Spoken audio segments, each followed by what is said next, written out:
ko doon nagsimula. So yung aking personal activism, yung advocacy, nagsimula doon sa aking kabaklaan. Pero sa dulo, what I realized is dahil bakla ako, nasa margins, nakakaranas ng pamutya ng lipunan, nagpapatapang pala yun. So kaya siguro naging aktivista ako ng kolehiyo. Tapos eventually, I was elected as the first openly gay of the UP Diliman University Student Council. Yeah. Sa tulong syempre ng UP Babaylan. Ito yung panahon na very homophobic talaga. Naalala ko ng panahon na yan, may mga vandals sa mga poster nakalagay, Percy Kadiri. Kasi yan yung panahon na uso yung Yossi Kadiri campaign ng DOH. Tapos pag tinignan mo, bakit kaya siya Kadiri? Dahil ba't syaka siya? O Kadiri siya dahil bakla siya. Ayan. So, it was really a struggle. Even in UP nung panahon yan, grabe yung discrimination. Pero natuwa ako that UP eventually embraced their first openly gay chairperson of the student council. So mahalaga yun na to set an example para sa sumunod na henerasyon ng mga LGBT sa Pilipinas. And I'm very happy, a few decades after, UP elected its first transgender student council. So, and pag tinatanong mo sila, sabi nila, ayun mother, dahil binukas mo yung pintuan, sabi ko, hindi pintuan yung binukas ko, bintana lang, doon na tayo lahat pumasok. And I think this is what's happening now. No? Halimbawa, itong pagpunta ko sa Congress, parang pagbubukas siya ng pintuan, ng bintana, para nang sa ganun, madala natin yung agenda ng mga karaniwang mamamayan. My political life has always revolved around akbayan. Matagal na akong miyembro ng akbayan. After college, I worked agad sa civil society. Nagtrabaho kasi sa NGO, yung Freedom from Debt Coalition. Na ang focus naman noon ay mas economic issues. No? And then later on, na-recruit ako ng akbayan. Tapos ayun, doon na-in love na ako sa akbayan. So this is after the millennium bag. Hindi ko alam kung sino mga kaidaran ko dito. So, di ba naalala niyo sa Ate Red, hindi kumakaya sa anong hotel nga? Anong hotel yun? Sa Manila, at kumanta ng, ano yun? Oo, at saka it's written in the sand. Ayan. So, ito yung panahon na yan. So, I got involved, I was very active mula nung panahon noong era of impeachment, etc. So, that's how I got involved in akbayan. Hanggang at a certain point, in 2009, I became the chief of staff of Risa Ontiveros. Until 2007. So, prior to that, nagkakilala na kami ni Risa. Tapos, when she was on her second term in Congress, this was the time that they were planning to run for the Senate. Sabi niya, Percy, I want you to be my chief of staff. So, eventually, noong 2010, when we finally ran, I was the first campaign manager of Risa Ontiveros. So, alam mo naman natin yung journey ni Risa, di ba? Very MJ Lastimosa in Tia Worship House. So, sumali ng 2010, natalo, lumaban ulit ng 2013, tapos finally nanalo ng 2016. So I was the campaign manager ng first and second try. So yung first try, she was number 13. Konti na lang. And bagitong-bagito ako na as a campaign manager and as a political organizer. So after that, na-appoint ako sa National Youth Commission. So I became a commissioner nung panahon ni Pinoy. Pag tinanong ko yung aking younger self, I asked myself noong 90s, magtatrabaho ka ba bakla sa gobyerno? Parang unimaginable yun for me.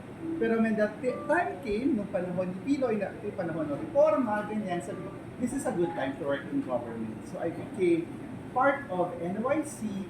Tapos yung mga advocacy natin, doon natin sinimulan yung advocacy for teen pregnancy. Kasi nung panahon na yan, ang Pilipinas, gold medal pagdating sa teen pregnancy sa buong Southeast Asia. Nakakaloka. So sabi natin, kailangan tutukan yan. Kaya eventually, we passed reproductive health law. Kahit na masakit sa ulo. Tapos kasama doon sa advocacy natin, syempre, HIV and AIDS, at yung walang kamatayan, at hanggang naglalaban natin na social equality bill. No? After my stint in Congress, after my stint in the NYC, ayun, sabi na akbayan, bakla ito naman ang tumakbo for the party list. No? So I'm very happy na sa kabila ng lahat, nahuli man ako ng pasok sa Kongreso. Kasi, para kaming first runner-up, parang Miriam Kiambao dyan yung tugono. Diba? We were number 57 at ang finalist lang ay 56. No, so when one of the party lists was delisted, nakapasok ng akbayan. So ako yung pinakabagong miyembro ng Kongreso. September 25 tayo nag-oath. So sabi ko ang gano'n, I may be the newest member of Congress, pero I bring with me more than 2 decades of Akbayan's experience in the House of Reps. So, big shoes to fill from Eta Rosales, Lisa Ontiveros, Kakabang-Aw, yan. So, as a kongreso tayo ngayon, at pagpasok na lang natin, ang dami na nangyayari. Pumasok ko sa gitna ng Quadcom. Pangalawa ko sa Quadcom, I got to interview Kate Duterte. So, we also filed some landmark bills. Sa tingin ko, mahalagang pag-usapan. Isa dito yung Kian Bill. Ito yung una kong piece of legislation na final para hindi na maulit yung nangyari kay Kian. Sa iba pang mga bagets, mga inosenteng bagets na hindi biktima ng drug war. And at the same time, yun din ang pang-araw-araw na pangailangan ng mga tao. Nag-file tayo ng bill on mining para na sa ganun din ang ating kalikasan at the space of communities. Nag-file tayo ng bill ng right to care card. No? Itong right to care card, ito yung, nung pandemic kasi, I had a friend who got sick. Dinala siya, may cancer siya nung panahon na yun. Dinala siya sa isang ospital. Pinasok, alam naman nung panahon yung bawal magbantay, di ba? Tapos once in a while ka lang pwede bumisita, pero dapat ikaw ay family. Immediate. So dahil mag-jowa sila, so pumasok yung jowa niya, dinala niya sa ER, nung pagbalik sa kanya ay nasa urn niya. At doon sa 3 months na yon, hindi niya nakita yung jowa niya kahit minsan. So, that's why it inspired us to file no right to care card. Parang sinasabi dito na hindi man tayo legally kasal, binibigyan kita ng opportunity, binibigyan kita ng kapangyarihan na mag-decide on behalf of me. Kapag ako ay may sakit, tapos binibigyan ko ng karapatan na ma-access, mabisita, maalagaan mo yung mahal mo sa buhay. So, ito inilaban namin sa QC, nakakatawa sa part ni Mayor Joy, bongga-bongga sa Quincy ngayon, kung may mga jowa tayo at taga-QC, mag-right to care card kayo. So, we want to make it a national legislation. So, hopefully we can do that. Yung pinaka-bago at pinaka-maingay, itong mindful parking, no, nakakaloka. I'm sure mas alam nyo, ang dami palang insidente nung gano'n. Bawal tambay sa parking. Bawal tambay sa parking bill. Ang daming insidente pala nung gano'n na nagre-reserve ng parking, nagkakagulo, nag-aaway, nagpupuksaan sila sa parking. So, kung dati may road rage, apparently sa Pilipinas, merong parking rage. Ayan. So, warla sa parking, tapos madalas ang debate, pwede bang mag-park? Or bawal ba magpa-reserve? Ayan. So, sabi natin, once and for all, isettle na natin ang debate, sabihin natin, actually, bawal. No? So, with this bill, gusto natin na i-penalize para saan yung mga violate noong ating bawal tambay sa parking law should it become a law. So, ito yung mga pinagkakabalahan ng lola nyo ngayon. And then, yung pinaka-recent na final namin, yung bawal ang judgmental bill. Yung bawal judgmental bill, it removes the strict dress codes sa mga government offices na nag-access yung ating mga kababayan ng social services. So, hindi dapat na i-require nila kasapatos, nakapantalon, nagka-access ng social services. Ibig sabihin, nangangailangan, nagdarako. Pero minsan, hindi sila pinapapasok kasi hindi daw proper attire. So, yan yung ating bawal judgmental bill. Hopefully, this will amend yung marami mga policies sa mga government services na pinagbabawalan, hindi nakabihis yung mga kababayan natin sa kanilang standards na makakuha ng services. So, at lahat ng ito, ginawa natin in the last 2 weeks. Nakakaloka, di ba? So tayo ay nakahabol, no? So, yung 2 taon, mahigit, almost 3 years na nawala, ay hinahabol natin dito sa remaining days natin na tayo ay nasa Congress. So, ang nasa harap po ninyo ay isang baklang kongresistang narag. Pero lumalaban. Ayan. Ayan po. Kung meron po kayong tanong tungkol po din sa mga bills na ifinal po ni Mother sa House, or meron po kayong mga personal na question tungkol po dun sa kanyang journey, pwede po natin siyang tanongin. Ito na po ba close door? So, Yes po. Hello po, ano gusto ko order sa amin, Mother na lang po. Pwede po, Mother. Opo. Iba po ang tawag ay Congress Mother, iba naman ay Mother, pero mas carry ko yung Mother first. Masarap po kayo. Salamat po. Ang ginagawa kami. Matanong ko lang po, kasi medyo na-impassing na sabi niyo yung life. Before that month. So, yung bago ko yung naging abala ko involved sa akbayan para immediately before that, ano po yung naging kanina?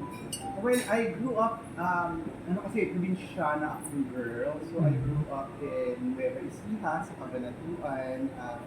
Sa akong barrio last, ano kasi ako barrio last na.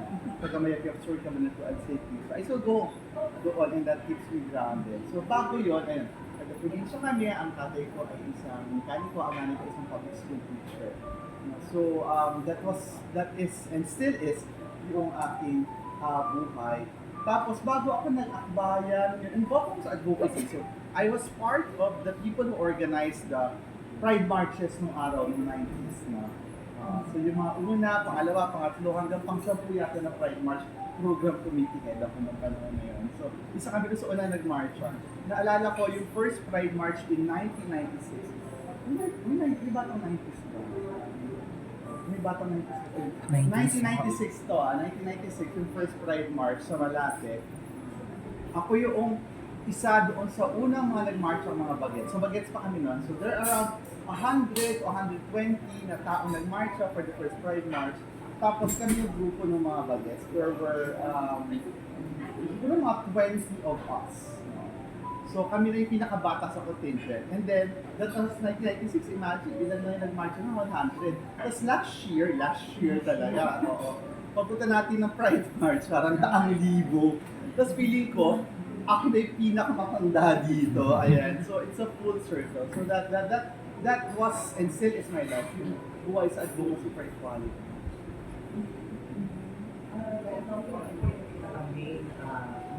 Para sa advocacy ng bayan, ano yung parang focus area na aside dun sa mga na-mention?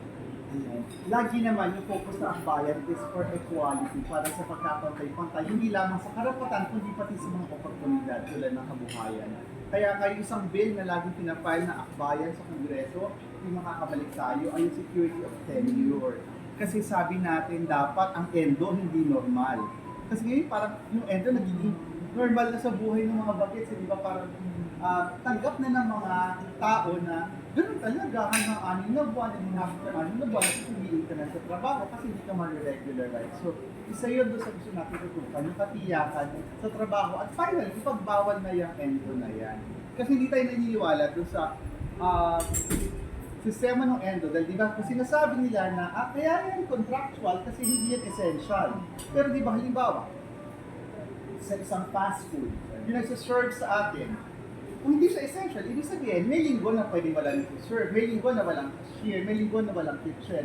Ganon din sa mga boutique. Kung hindi essential yung sales clerk, dapat may mga linggo na wala kang sales clerk sa boutique. So essential siya. So bakit siya contractual?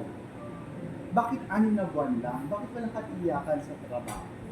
Kaya ganyan. So isa yun sa pinakamahalagang isa tinututukan natin, yung usapin ng trabaho at katiyakan doon sa trabaho. Siyempre mahalaga din sa atin yung usapin na equality in terms of rights. Kaya nabanggit natin pagkakapatay-patay para sa LGBT, para sa kababaihan, yan, para sa mga nasa maralitang tagalingsod. Pero sa dulo, yung pangarap natin yung lipunan na dapat may access ang bawat isa sa social services. Na hindi utang na loob ng taong bayan sa mga politiko yung servisyo na kukuha nila. Halimbawa, health service, di ba ngayon pag may sakit ka, lalapit ka ng congressman para humingi ng guarantee letter. Pero hindi ba dapat ay dahil ikaw ay nagko-contribute sa PhilHealth, nagbabayad ka ng tax, kahit na hindi ka regular income taxpayer, ikaw ay nagbabayad dahil bumibili ka ng mga bagay sa grocery, may VAT ka, hindi ba dapat covered ka ng universal healthcare? Hindi mo utang na loob yung servisyo na ito. Kasi di ba, kaya ngayon maraming mga Pilipino nasa abroad, pag-uwi nila, ibang-iba doon. Kasi doon siniseryoso ng gobyerno yung kanyang social services and social benefits, social protection para sa bawat isa. So yan yung gustong tutukan ng bayan. Isang mas maginhawang buhay para sa mga Pilipino. Dom, what inspired your journey to activism in politics and how does it shape your leadership style? Ayan. So, I come from a family of, I wouldn't say activist, pero yung mga kapamilya ko, biba. Ano sila, bibo sila at biba. Involved lagi yung pamilya ko. Nanay ko, Parish Pastoral Council President. So imagine how difficult it is to come out a Parish Pastoral Council President kung Becky ka. Tapos yung tatay ko, mekaniko, pero involved din siya sa simbahan. At yung panahon na yun, yung kanilang advocacy ay mga indigenous people na displaced, either mga dumagat o yung mga ITAP o pinatubo na dinala sa amin. Nung bata ako, sinama ako ng nanay at tatay ko, sabi nila, ate daw kami posisyon. So try naman ako kasi posisyon, di ba? Tapos bigla kami pinahiga sa kalye. Naloka ako, dahil kaya pala kami pinahiga sa kalye, die-in pala yun. Rally pala yun. Kasi di ba, yung Nueva Ecija, ito yung lugar ng mga illegal loggers. Tapos yung panahon na yun, grabe din yung baha sa amin because of illegal logging. So yung mga simbahan na ginagawa nila, yung mga highway na malapit sa kanila, binablock nila para hindi makadaan yung illegal loggers. So yun siguro yung isang inspiration, yung family ko was very involved, no? And at the same time, yung isa pang inspirasyon, kaya siguro ko, nandito sa buhay na ito. Kasi I never imagined myself that I would be a politician. Alam ko magiging activist ako, development worker, na beauty queen on the side. Ay dahil siguro nakita ko na parang itong legislative work, yung trabaho sa gobyerno, one way siya to change. Di ba parang sabi nila, there are a number of pathways to change. Maraming daan para baguhin mo yung lipunan. At isa itong significant na daan. Iba nababagalan, no? Pero sa bayan kasi naranasan namin, meron tayong maliliit na victories for the Filipino people. Halimbawa, yung reproductive health law. Ngayon may access na sa contraception, may access na sa family planning, yung mga kababayan natin, lalo na yung kababaihan, na unimaginable 3 decades ago. Kasi tayo pa sa natin ito 2012 or 2013. So, pag pala pinaglalaban mo, matyaga ka, makulit ka, may maipapanalo pa pala. Kahit na sabihin natin na medyo mahirap gawin siya sa current system natin.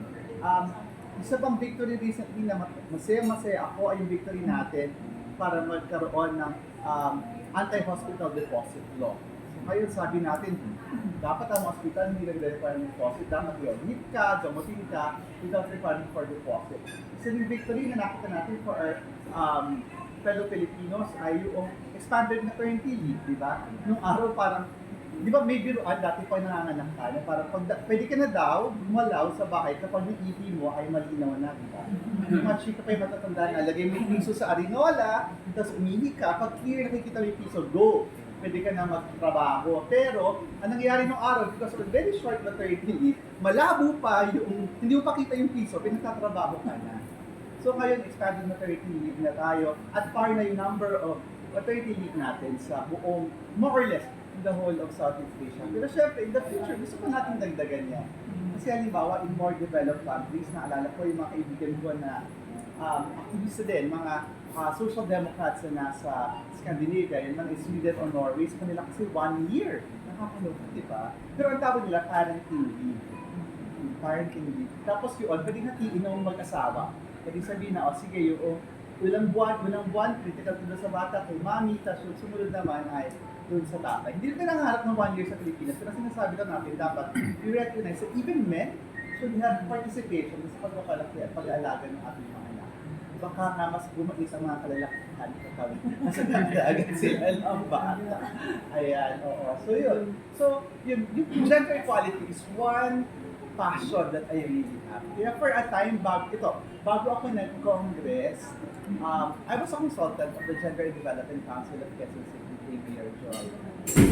So, kaya kami yung tumulong mag-craft ng right to care card sa Quezon City at saka iba pa mga trailblazing pabongga dito sa Quezon City for the LGBTQI people. Mother Percy, speaking of pinaglalaban, ano po ang chances nung ating Kian Bill with this administration maaprubahan po kaya? Yeah, so thank you for that wonderful question. It's a very tough question, pero kailangan sagutin. Tingin ko, pwede maging significant yung ating mga achievements in terms of ensuring that violent drug war or tukhang will never happen again. Yan man ay Kian Bill o ibang polisiya. Sa ngayon kasi halimbawa, hindi natin maiisip noong 2017 or 2018 na ang Kongreso mag-iimbestiga sa extrajudicial killings. Diba yung panahon na naghintay na tayo kung gano'ng marami ang marereport na pinatay at kung may malapit pa sa inyo na pinatay. Ayan. So, the mere fact na pinag-uusapan na ito ngayon, the mere fact na may espasyo na para pag-usapan, I think malaki yung chance na hindi man yung buong Kian Bill, yung Kian Bill ay maipasa. So hopefully we'll have a public health approach to the drug issue. Kasi halimbawa, di ba, sa totoo lang, ang drug dependence ay it's a public health issue. Pero sa Pilipinas kasi ginagawa ito ng law enforcement. Ang labo parang halimbawa dito, sa bahay na lang natin, sira ang kuryente, hindi ka na matatawag ng tubero para i-repair, di ba? The same way na kapag barado ang mga tubo, hindi electrician ang gagawa, kundi yung mga nakakaalam dapat. So halimbawa, on the issue of drug use, hindi ba dahil public health siya, dapat ang approach natin ay public health. Bakit natin pinapatay? Hindi ba dapat ang kailangan ay servisyong pangkalusugan, social support, hindi lamang para doon sa drug dependent, kundi para doon social support din doon sa kanyang pamilya. Kaya sabi natin, kinakailangan na community support at diversion program para matuloy ito. Kasi nakita natin the past 6 years, panahon ni Duterte, kung totoo na effective ito, dapat wala na ngayon. Pero mas lalong lumala. Ang nangyari, parang yung mga pulis, dahil sa reward system, na-focus sila doon sa pagtugis, pagpatay ng mga low-level targets. Tapos habang yun ang tinututukan ng pulis, yung mga nasa taas, yung mga drug lords, yung mga drug traffickers and smugglers, malaya nagagawa yung thing nila. Kasi yung mga pulis nakafocus lang dito sa babae. So nakita natin, hindi siya naging effective at naging very violent. At ayun, may mga namatay na mga bata at mga kabataan. So we're confident na we're going to make significant breakthroughs on the issue of drugs this administration. Hindi may sipat na kayo. Mother Percy. Tanong ko lang po regarding, kasi it's been so many years na yun sa SOGI Equality Bill na hindi pa rin mapasa-pasa. What do you think is the factor? Bakit hindi pa rin siya mapasa sa Congress? Yan, madalas ko kinukwento, no, na parang kung yung SOGI Equality Bill ay tao, siya ay nagtatrabaho na ngayon. Most probably sa BPO, no? Most probably sa BPO. So siya ngayon ay magdadalawang-4 na taon na, pero actually, ang totoong history ay 25 years na siya. Kasi ay nakatali din sa buhay ko yung SOGI Equality Bill because mother dito somewhere here. It was here. Dito sa labas. Sa labas ito, unang binuo yung first version ng Anti-Discrimination Bill noong 1999. Diyan, natatandaan ko, right outside. Diyan lang. So nagpulong yung mga bakla at mga lesbiana with the broader community at pinrame yung unang Anti-Discrimination Bill. That was 1999. And then, nung nabuo na siya, inilapit sa akbayan. Tapos, si Eta Rosales, interview kami ng mga siguro almost 6 hours hanggang siya ay pumayag to file it. So, ano yung dahilan? Ang dahilan, I only have one word in mind, hate. Hate. Matindi yung pagkamuhi ng mga kalaban ng SOGI Equality Bill sa pagkakapantay-pantay. Matindi yung pagkamuhi ng mga anti-SOGI Equality Bill sa mga LGBTQIA people. Hindi nila matanggap na yung karapatan na meron ang mga hindi LGBT ay pareho din ang karapatan ng mga LGBT dapat. Parang sinasabi na nila na deserve nyo maranasan yung discrimination, deserve nyo maranasan yung violence, deserve nyo maranasan na hindi matanggap sa trabaho dahil bakla ka, lesbiana ka, or transgender. So, okay. Ang nakakalungkot lang, yung mga tao na may matinding puot sa kanilang puso, na-elect sila pa ulit-ulit. And they occupy positions of power both in colleagues ko sa House at saka even in the Senate. So, yun yung dahilan. Pero sabi ko ng ganun, we could learn from the reproductive health law kasi kung 25 years old ang SOGI Equality Bill, yung reproductive health law, nagdibu siya ng pumasa, 18 years old. No? So, hopefully, ako naman sana umabot na 30, no? Sana pumasa na siya in the next, this year or in the next year. Sa lower house, nasa third reading na kami. Sa Senate, nakalibing pa rin siya sa Committee on Rules. Yung Committee on Rules, yung mga bagay na ayaw nila pag-usapan, nilalagay nila doon. Tapos parang nililibing nila doon. Tapos, kung di matindi lang na political will yung leadership, that's the only time na pwede siyang pag-usapan. So, I hope na, actually yung challenge sa mga kababayan natin, na sana iwasan na natin iboto yung mga tao na may matinding po sa kanilang puso labang sa LGBTQIA people kasi dinadala nila yan. At sabi ko, wala bang kapamilyang bakla, lesbian, transgender yung mga to? Wala ba silang bakladang LGBT? Kung sila ay mga bagets pa. Pero yun, nakakalungkot. Pero hindi ko mapasa yung SOGI Equality Bill. Yan yung sitwasyon ng ating bansa pagdating sa pagtanggap sa pagkakapantay. Ang mother question, ano pa yung mga, para sa'yo personally, ano yung pinakamalapit sa puso mo yung mga advocacy na gusto mo pang ilapit sa mga tao? Ayan.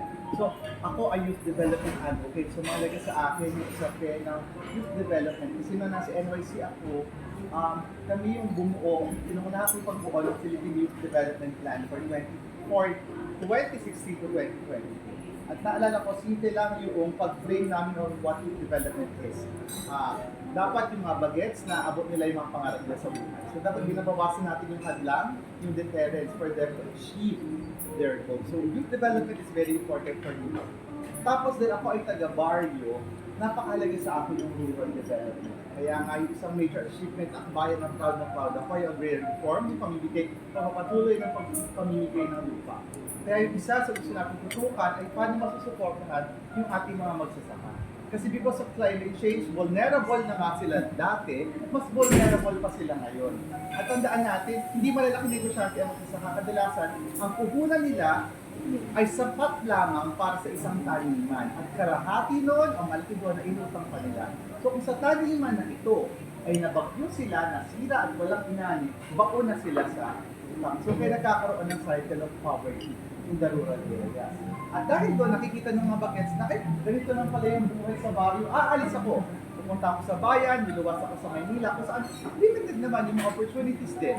So pagdating dito, mahihirapan mabuhay, eventually babalik later on. Pero ang nangyayari ngayon, paunti na ng paunti yung mga bata na involved sa agriculture.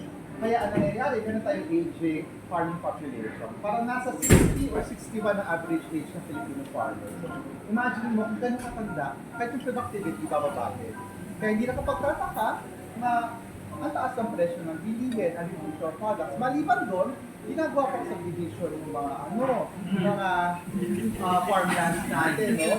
Na dapat ay hindi nako-convert pero kino-convert. So we are an agricultural country. Nakakalungkot na isipin na dati tayo natuturo sa Thailand paano magtanim ng bigas, di ba? They studied sa Los Baños, sa Erie, their National Rice Research Institute. Pero ngayon, nag-i-import tayo doon sa mga tinuruan natin kung paano magtanim. So, ano yung mali, no? So, it's both systemic, it's a sistema, tapos yung nakakulangan ng suporta at serbisyo para sa mga magsasaka. Kanina lang ako, taga Cruzaligas po kasi ako, alam niyo Cruzaligas. Doon lang yan. Doon lang yan, Cruzaligas. Mula nung college hanggang kayo doon ako natira sa Cruzaligas. Nakuha ko yung binibilang kong kaligaya kaninang tanghali. Sabi niya gano'n, Tebat wala kang kamatis. Kasi usually pag bumili ka ng tilapia, bibigyan ka ng isang kamatis. Sabi niya, ay nako, 200 daw ang kilo ng kamatis. 200 ang kilo ng kamatis sa ngayon. Tapos, pag inisip mo, alam ko kasi taga Nueva Ecija, pag panahon ng kamatis, pinapamigay ang kamatis. Diba? Nabubulok na lang yan, oo. Kasi nga, walang storage facility. Pero if we can store it nung panahon ng anihan, di sana, at merong ang gobyerno na storage facility, hindi ba ito 200 pag panahon ng kapaskuhan?